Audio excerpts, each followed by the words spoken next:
আমরা কিন্তু প্রতি মাসেই পর্যাপ্ত সংখ্যক সীমান্তবর্তী এলাকাগুলোতে আমরা গণসংযোগ করে থাকি। সেই গণসংযোগের মাধ্যমে আমরা এলাকাবাসীকেও সচেতন করছি, যাতে সীমান্তবর্তী এলাকা দিয়ে যদি কোনো জাল টাকার প্রবেশ ঘটে আমাদেরকে যেন জানায়, এবং তারাও যেন লেনদেনের ক্ষেত্রে এই জাল টাকার বিষয়ে যেন সর্বোচ্চ সতর্কতা অবলম্বন করে, সেটাও তাদেরকে আমরা সতর্ক রাখার প্রয়াস আমরা চালিয়ে যাচ্ছি।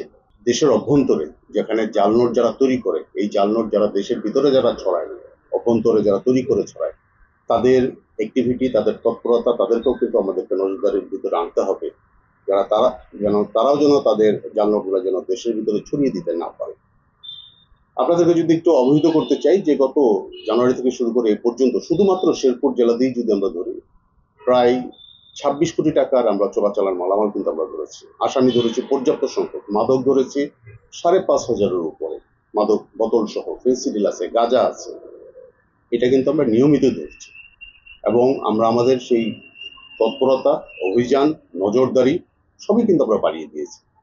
কারণ আমাদের সামনের দিনগুলোতে আমাদেরকে আরো সতর্ক থাকতে হবে, সেই নির্দেশনা আমরা পেয়েছি, এবং আমরা আমাদের ঊর্ধ্বতন কর্তৃপক্ষের নির্দেশনা মোতাবেক আমরা কাজ করে যাচ্ছি, যাতে আমরা সীমান্তবর্তী এলাকাটাকে যাতে আমরা শান্তিপূর্ণ রাখতে পারি, নিরাপদ রাখতে পারি, এবং নিরাপত্তা বজায় রাখতে পারি। আসলে এই টাকাটা কোথেকে এসছে, কিভাবে এসছে, যদি এসে থাকে কোন রুট দিয়ে এসছে, এবং এখানে যেহেতু দুজনের ব্যাপারে যমুনা টেলিভিশন থেকে আমাদেরকে অলরেডি বলেছে, নিউজ আমরা দেখেছি, দেশবাসী দেখেছে, সেটার ব্যাপারেও আমরা খবর রাখছি। কারণ এই দুজনের একজন যে ইতিমধ্যে মাদকের আসামি সেটা আমরা জানি, তার মামলাও আছে।